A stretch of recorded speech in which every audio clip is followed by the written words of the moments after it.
Mula sa kapisanan ng mga broadcaster ng Misamis Oriental, ito ang Pulso Pilipinas. Magandang araw, Pilipinas. Magandang araw, Cagayan de Oro. Ako si Riley Banga. At ako naman si Danzy Maagad, mag-aatid ng balitang totoo. At laging sigurado, Hindi umaatras, Pulso Pilipinas.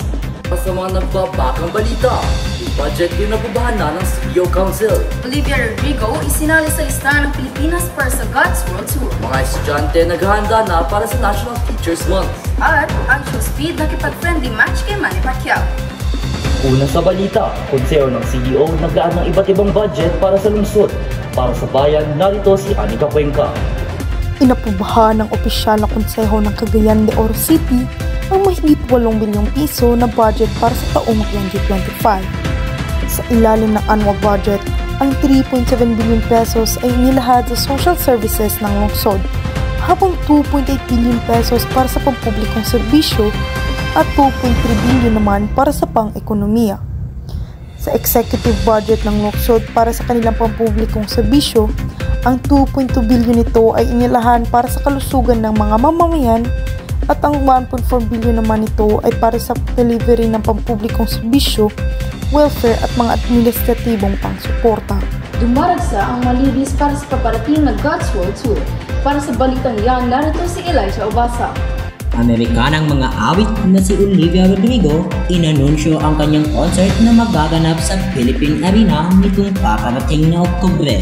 Ayon sa singer, ang malilikom na pera sa ticket na nagkakahalagang 1,500 pesos ay mapupunta sa kanyang Fund for Good campaign para magbigay ng suporta sa mga organisasyong pangkababaihan.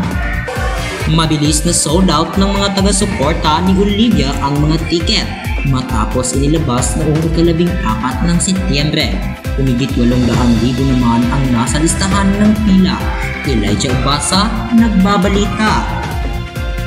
Susunod, mga estudyante naghahanda na para sa parating na National Teachers Month. At ang Show Speed nakipag-friendly match kay Manny Pacquiao. Yan ang mga balitang aabangan sa pagbabalik ng Pulso Pilipinas. Sa kasalukuyan, maraming kabataan ang umaasa sa AI o Artificial Intelligence bilang tulong sa kanilang pag-aaral, mula sa pagsasaliksik hanggang sa pagkuha ng sagot. Ngunit, naaabuso na ito ng mga estudyante dahilan ng kanilang pagiging tamad at magnakaw ng mga ideya na likha ng AI. Marami mga naidudulot na maganda ang AI, kapantay rin ito ang masamang dulot lalo na sa susunod pang henerasyon.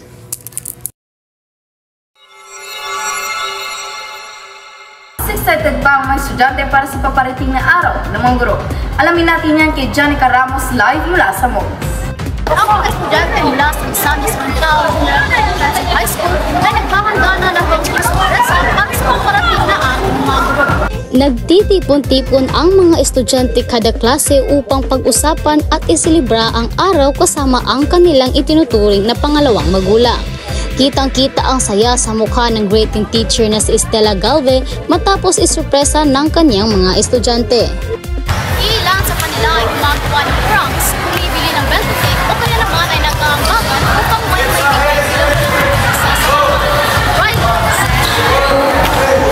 Janica, ano naman ang naging reaksyon ng mga estudyante tungkol dito? Masaya mga estudyante makita ang kanilang mga guro na may ngiti sa kanilang mga labi.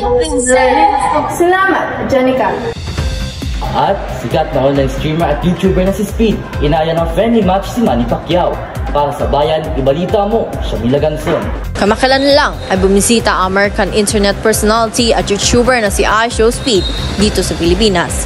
Habang isinasagawa ang kanyang in-real-life livestream tour, ay na-meet niya ang 8th Division World Champion sa boxing na si Manny Pacquiao. Sa kabila ng kahusayan ni Pacquiao sa boxing, naging maingat naman ito at hiniyaan pa itong magbigay ng ilang suntok bago bumitaw ng controlled counterpunch na dahilan ng pagkatumba ng YouTuber. Matapos ang kaganapan, ipinatuloy naman ni Show Speed ang kanyang pagla-livestream at na-enjoy naman nito ang pagkain ng balot at iba't ibang local dish dito sa bansa. Shamila Ganson para sa Pulso Pilipinas.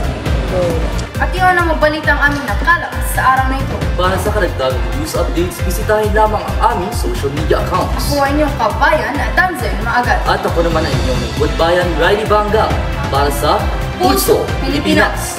Magandang araw.